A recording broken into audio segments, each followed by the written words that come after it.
Bom dia a todos. Et oui, bonjour à tous, c'est Arthur72 le Diable. Nous sommes le lundi 4 mai 2026. Il est 13h37 et je vous fais la vidéo pour le lundi 11 mai 2026. Alors pourquoi j'ai dit Bom dia a todos au tout début de la vidéo?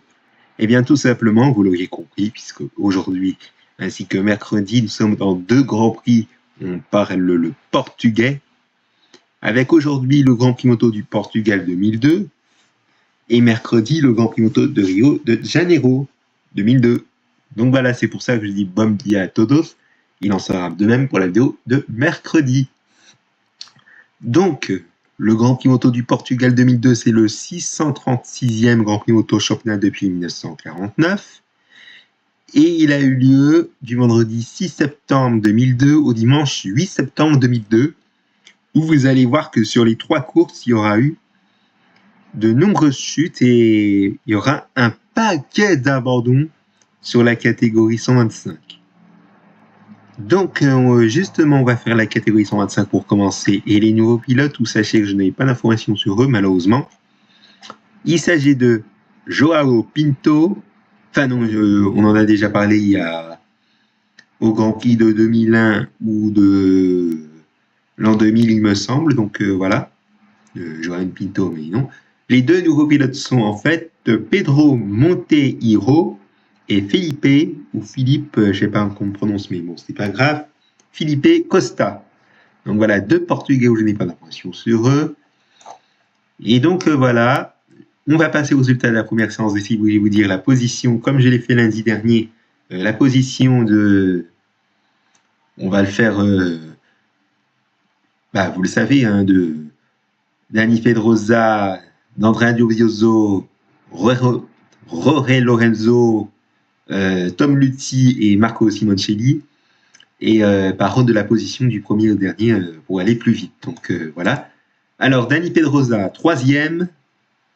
Ensuite, 15e pour Andrea Dovizioso.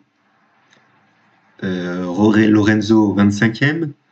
Tom Luthi, 30e. Et 32e pour ce qui est de Marco Simoncelli. À noter que le dernier, qui est Felipe Costa, est quand même assez, malgré le fait qu'il soit à 27 secondes, 893 millièmes du mi-instant. Voilà, on va passer maintenant au résultat de la première séance de qualification libre, avec Dani Pedrosa, 4e. Ensuite, nous avons Andrea Dovizioso, 16e. Jorge Lorenzo, 24e. Tom Luthi, 26e. Et Marco Simoncelli, 30e.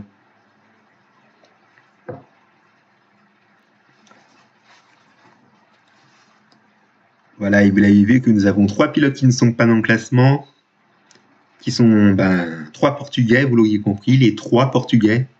Pedro Monteiro, Joao Pinto et Felipe Costa. Alors attendez, peut-être que j'ai oublié un petit pilote, il me semble, pour dire les positions sur les séances chrono et tout. Non, c'est bon. Je pensais avoir oublié, mais non. Vous allez dire que j'ai ouvert un petit fichier pour cela. Eh bien, oui. Alors, certes, oui, vous n'avez pas vu le fichier, mais bon, si vous ne l'avez pas vu, je vous prie de m'en excuser pour la gêne occasionnée. Donc voilà, on passe au résultat de la deuxième séance d'essai libre, avec Dani Pedrosa, 5e, Andrea Dovizioso qui est 16e, Jorge Lorenzo, 21e, Tom Luthi, 29e, et 31e pour Marco Simoncelli.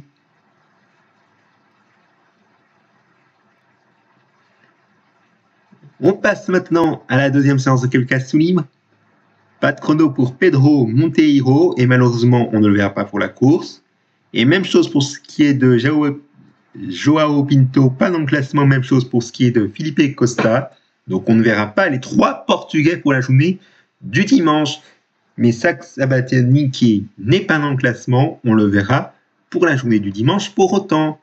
Mais autrement, pour ce qui est des positions des pilotes, des géants, si on dire, de la moto, les 5 que je vous ai cités, bien évidemment, nous avons Dani Pedrosa, meilleur temps, en 1,46 164 millième, suivi ensuite les 4 autres pilotes géants de la moto avec Andrea Dovizioso, 15e, Jorge Lorenzo 20e, Tom Luthi 24e et 28e pour ce qui est de Marco Simoncelli.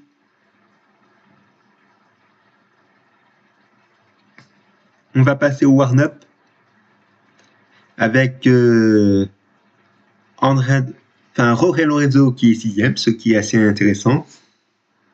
Ensuite, nous avons, par de la position évidemment du premier au dernier, comme les 5 pilotes géants de la moto, il y en a qui vont s'ajouter bien évidemment dès le championnat que je le précise bien évidemment. Ensuite, nous avons Dani Pedrosa qui est 21e, Andrea Dovizioso 27e, Tom Luthi 30e et avant-dernier, soit 32e pour Marco Simoncelli.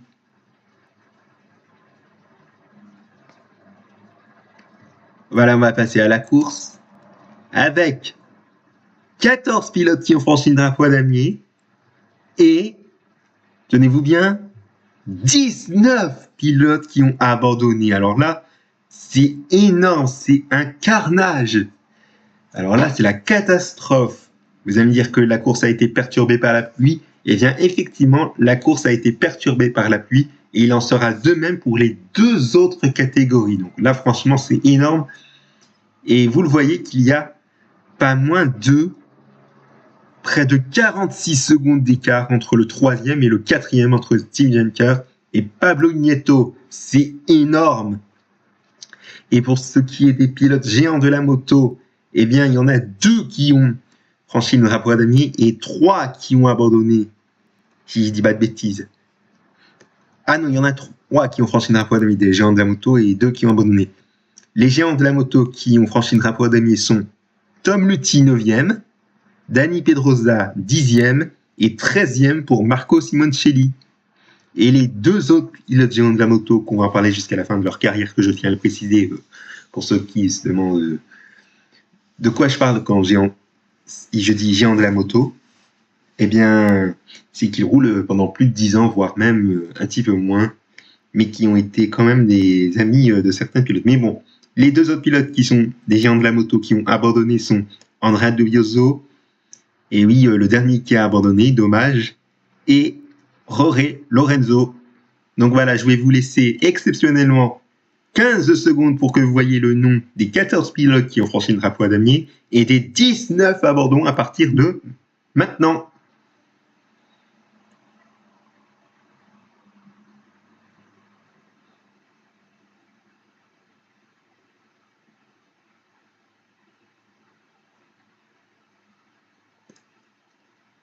Top!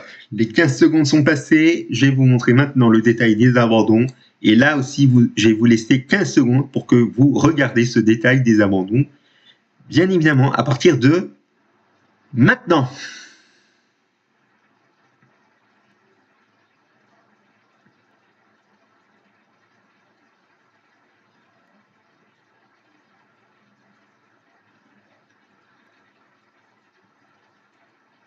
Top! Et oui, top! Les 15 secondes sont passées. Et vous voyez que Jorge Lorenzo a abandonné à cause d'une chute. Il y a eu beaucoup de chutes, vous l'auriez compris. Certains pilotes ont pu repartir et d'autres, eh bien non, malheureusement. Alors, certes, on peut repartir après une chute, mais on peut rechuter. Ce n'est pas impossible. Donc, voilà. Et donc, Andrea Dovizioso, c'est pareil, il a chuté. Alors, je ne sais pas si vous voyez qu'il y a des pilotes qui ont chuté et qui ont pu repartir, et qui ont rechuté et qui ont pu repartir. Si vous en voyez, dites-le moi dans les commentaires. Mais en tout cas, vous voyez que Dani Pedrosa, qui avait chuté, il a pu repartir. Et puis, voilà quoi. On va passer maintenant à la catégorie 250, mais juste avant, j'ai oublié de vous dire les wildcards et les remplaçants qu'il y a en 125. C'est très important, que je me suis rendu compte.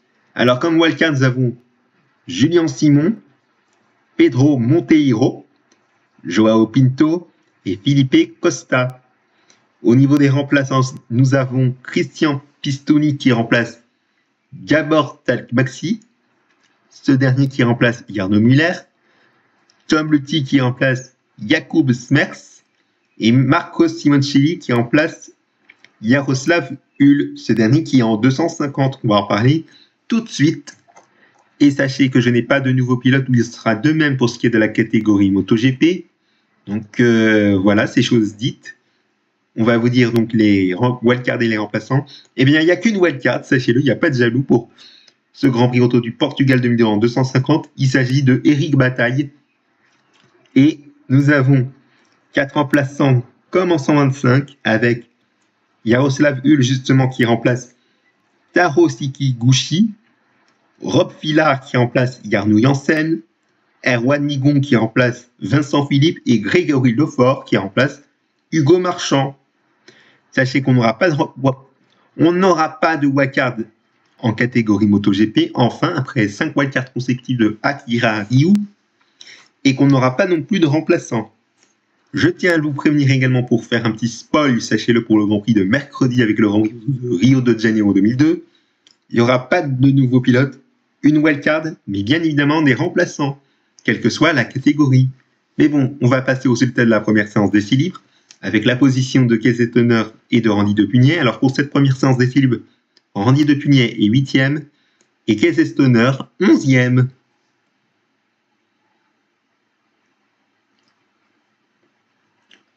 On va passer maintenant à la première séance de qualification pour ce qui est des résultats, avec Randy Depugnet qui est 10e et Casey Stoner 17e. Rob Villard, vous voyez, il n'est pas dans le classement et pour pas grand-chose, c'est dommage. Voilà, deuxième séance d'essai libre, avec Randy Depugnet 12e et Casey Stoner avant-dernier. Il est quand même classé, malgré le fait qu'il soit à 15 secondes 265 millième, du meilleur temps. Et Rob Villard aussi, malgré le fait qu'il soit tout petit peu plus de 20 secondes du meilleur temps, 20 secondes et 9 millièmes.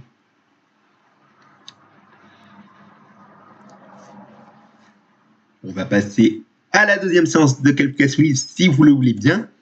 Je mets un petit peu mal la formule, comme on dit dans le jeu des 1000 en haut, mais bon, ce n'est pas grave. Avec Randy Depugnet 8e et Casey Stoner 13e.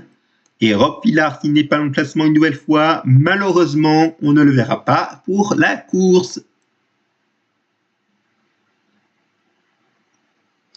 Alors avant de passer à la course, bien évidemment qu'on a le warm-up.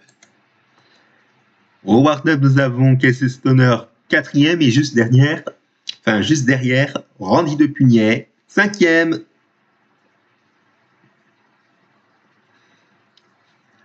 Voilà, nous allons passer maintenant à la course.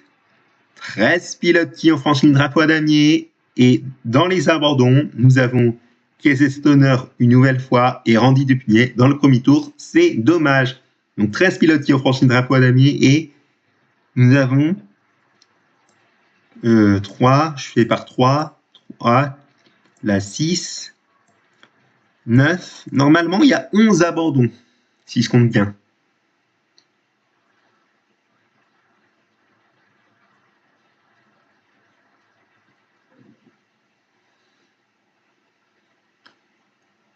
Et voilà, je vous ai laissé 10 secondes pour regarder le nom des abandons ainsi que le nom des pilotes qui ont franchi le drapeau à damier. Et je revérifie pour voir s'il y a bien 11 abandons. Alors 3, oui. Là, ça fait bien 6. En plus des 3 là, en plus des 3 suivants, nous avons bien 9. Attendez. Alors 3, oui. 6, oui. Là, 9. Oui, il y a 11 abandons, effectivement. Et je ne sais pas si c'est une erreur pour ce qui est du 9e, avant de passer au détail des abandons, mais vous voyez qu'il a franchi le drapeau à damier à 2 minutes 12, 740 millième du temps, alors qu'en temps normal, il ne faut pas 2 minutes pour faire le tour du circuit en catégorie 250. Mais bon, passons. Je vous laisse regarder le détail des abandons en faisant pause. Et bien évidemment, pour ceux qui ne fassent pas pause, vous avez 15 secondes à partir de maintenant.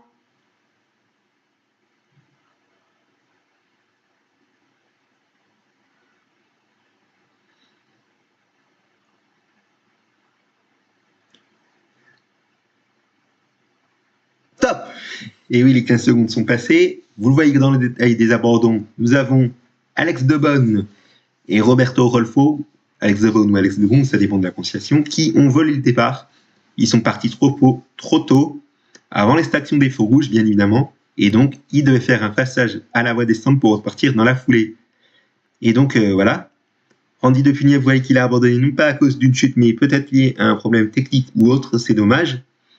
Et Casey Stoner, il a abandonné là aussi à cause d'un problème technique et non pas lié à une chute. Donc dommage pour les deux pilotes un peu géants de la moto, si on dit. Donc voilà.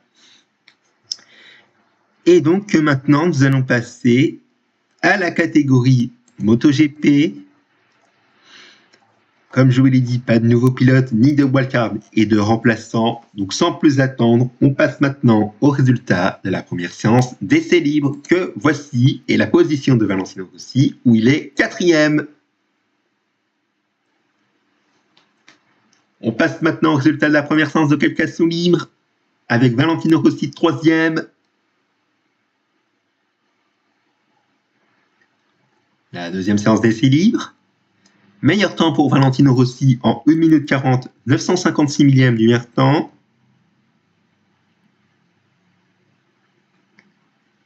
Et vous l'avez remarqué que la course a été perturbée par la pluie qui s'est invitée pendant la séance, et forcément il y a eu des pilotes qui ont fait peu de tours, comme par exemple Olivier Jacques qui est dernier, notre Français, champion du monde de l'an 2000 en catégorie 250, il en a fait que 2 tours, et donc c'est pas de chance. Mais bon, on va passer maintenant aux résultats de la deuxième séance de qualification libre avec Valentino Rossi 3e.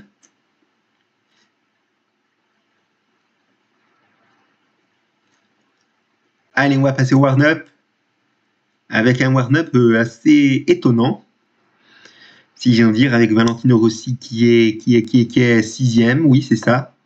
Et le dernier qui est Pereira, quand même classé 3 tours, chrono effectué au premier tour. Et vous voyez son chrono, 3 minutes, 0 secondes, 3 minutes pile, mais 306 millièmes, soit à 1 minute 5 secondes, 606 millièmes du meilleur temps. C'est assez étonnant. Allez, on va passer à la course. À la course, nous avons 12 pilotes qui ont franchi le drapeau à damier. Et nous avons 8 abandons.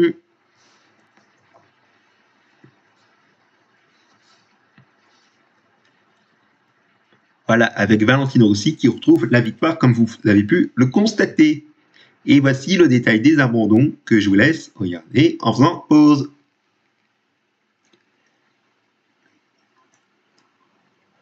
Et vous avez constaté que l'abandon dans le premier tour entre Olivier Jacques et Pereira est lié à un accrochage. Je ne sais pas si Olivier Jacques a fait un haut départ, s'il était bien placé sur la grille. Mais bon, voilà. Fin de cette archive de MotoGP. Merci à vous de l'avoir suivi. Je vous donne rendez-vous mercredi pour le Grand Prix Auto du Rio de Janeiro 2002 avec de nouveau le Bomdia comme je l'ai fait en début de vidéo. Merci pour votre attention. Excellente journée à tous.